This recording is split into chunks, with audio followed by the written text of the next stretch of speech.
Mirjam, welcome to Ask Dr. Gray Pre-Med Q&A. How are you doing today? Good, and you? I'm doing great. Thank you. Thanks for coming on and letting me answer your questions. What can I answer for you today?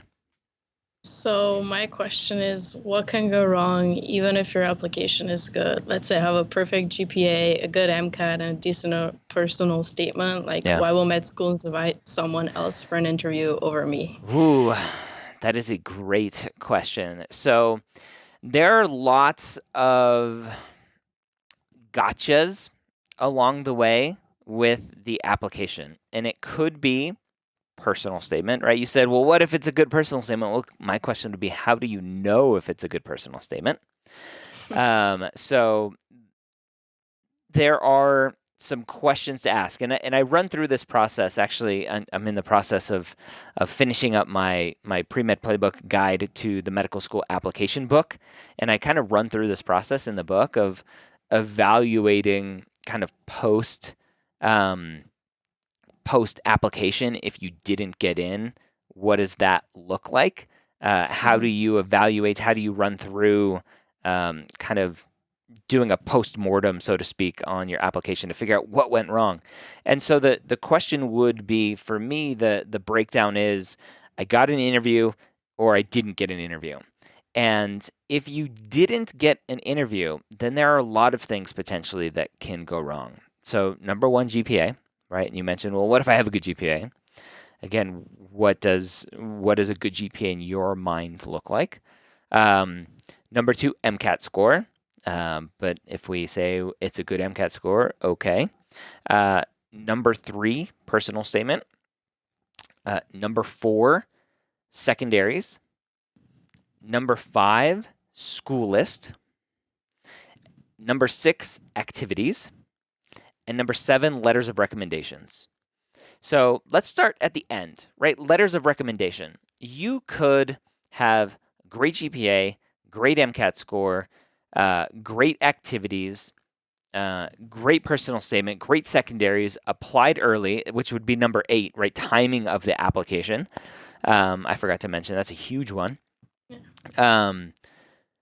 If your letters of recommendation aren't good, then you're probably not going to get an interview, right? And there's this whole like secret language around letters of recommendation. It's super annoying, but it is what it is. But if your letters of recommendations are like, Mirjam is whatever, she's so-so. She was an okay student. She showed up, she got an A, but she never really participated or helped anybody else, right? That's not going to help your case at all. So letters of recommendation is one thing. Let me start with, or let me kind of circle back to timing of your application.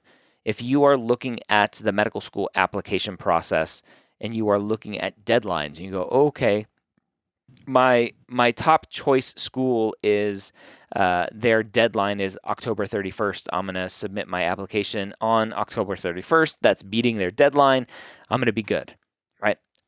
The majority of medical schools in the US are based on rolling admissions, which means the earlier that you apply, the better your chances are of getting into medical school. And by the time the deadline rolls around, there's probably not a very good chance that you're going to get an interview. So that's timing of the application. Activities. I've talked to several students recently who have amazing GPAs, amazing MCAT scores, and zero clinical experience, zero shadowing, zero volunteer work in the hospital, and they don't get interviews, right? 3.9 GPAs, 520 MCAT scores, don't get an interview. So there are so many traps along the way, which is why if you go online and you look at students talking about, oh, look, I had a 3.9 and a 520 MCAT score and I didn't get into medical school. Students will post that on Reddit or SDN, and then everyone freaks out. Be like, well, if that wasn't good enough to get into medical school, how am I going to get in, right? And they're just completely ignoring all of these other things that I talked about, right? And so there are so many reasons. Now, if you did get an interview, but you didn't get any acceptances, then the discussion starts to circle around to interview skills, right? Everything else is still in play. Your GPA, your MCAT score, your letters of recommendation, your secondary essays, your personal statement, the timing of your application, the letter, all that stuff, right? All that stuff is still in play. And your interviews potentially are an issue as well. And so that's my biggest breakdown when I talk to students. And actually, as we're recording this, I have 6 episodes of a new series for YouTube called Application Renovation, where I actually go through an application with a student. I look at their AMCAS application or their ACOMAS application and say, okay, you didn't get into medical school. Let's try to figure out why. And let's talk about how to improve it for next time. So that's kind of my thought process. Right. What are your thoughts on that? Yeah, it's like I didn't realize that letters of recommendation played such an importance and like other things too. Yeah. But let's say let's say somebody has a bad score or like something wrong with their application, what makes them get into medical school, gets them accepted over like someone who has like perfect scores? Somebody, if they have either bad scores or a bad GPA, they've had to show some improvement, right? They've had to show some level of recognition of those issues and then putting in place fixes of those things, right? So if they started off college with a poor GPA, they have like a 2.5 freshman year, they have a 3.0 sophomore year, and then they have 4.0 junior year, 4.0 senior year, then they've improved their chances of getting into medical school. So even if somebody has red flags on their application, even if somebody has stumbled with GPA, with an MCAT score, as long as they can prove that they've overcome those issues and given assurances to the medical school as best as they can, that they're going to be able to get through medical school in 4 years and pass the boards the first time, then the medical schools are going to be willing to look at them as an applicant. Okay. So I have one more question. Yeah. How you always talk about like writing your story. How do you like put your story out there? Because like I find it very hard to find the right words to like put my story out there and write it. How can you do that? Well, I think step 1 is journaling everything that you do.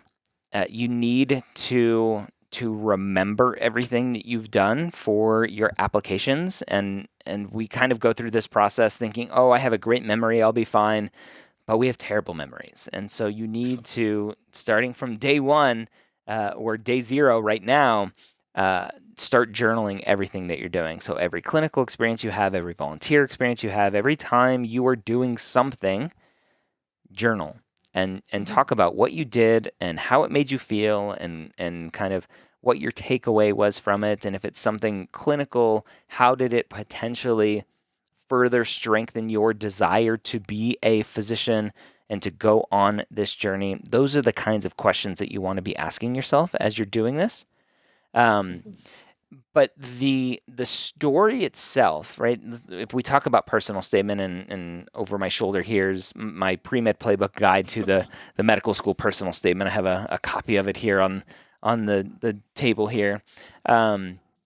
The story of your personal statement is all about, why do you want to be a doctor, right? What is that story that led you to be interested in healthcare? What is that story, once you were interested in healthcare, that led you to really reaffirm in your mind and give you confidence in your mind that this is what you want to do?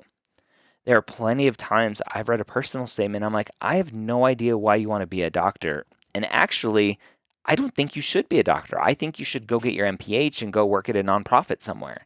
And I'll have those conversations with students. They're like, yeah, I don't really want to be a doctor. That sounds better, like what you're talking about. And so the story, the narrative that you focus on for your personal statement really has to talk about your journey to medicine. If you have red flags along the way, sure, you can potentially talk about those, any sort of hiccups along the way. And then your secondaries really have to fit with each of the schools that you apply to. So every school wants to make sure that you are going to be a fit for their school. You're going to be a fit for the class. You're going to be a fit for their mission. And so you really have to be careful writing those secondaries to not make them generic and just copy and paste and copy and paste and copy and paste all the secondary essays about why the school should accept you. You really need to focus on the schools individually, about why you want to go there and why they should accept you, et cetera, et cetera. So really just learning how to tell your story in that way, from a show, don't tell perspective. And if you just Google it, it's a very common writing technique, storytelling technique that really draws in the reader, draws in the audience to make them understand what you've been through and what you're doing and why you're doing it. Is really the key to it. Too many students try to, with a personal statement, with their secondaries, try to sell themselves. Look how motivated I am. Look how dedicated I am. Look how hardworking I am. Look how empathetic I am. And it's just, it doesn't work. You can't sell yourself. You are never going to prove to an admissions committee that you are more empathetic than anyone else. So just tell your story. Let your story tell the reader, the interviewer, who you are, where you've been, the experiences you've had, and what you've learned from those things. All right, thanks so much. Yeah. That's What really else do you have? helpful. So let me ask you, where in the journey are you? So I'm gonna be a junior, so I'm gonna be applying next cycle. Okay. And do you think you are kind of at a good pace right now with your activities, with your GPA, with MCAT prep, etc.? Yeah, I think I'm doing pretty well. I need to get more shadowing, which is I just need to call doctors around the area. I haven't done that really because I've been taking too many classes, so I haven't had time. Yep. Well, But, we have a project hopefully coming to fruition soon called findshadowing.com, where it'll be a website where you just put in your zip code and see if there are physicians in your area that will allow students to shadow. Yeah, that would be great. That would be so helpful. Okay. So finding shadowing is up there on the list. What about clinical experience? I worked in a hospital the whole summer last summer.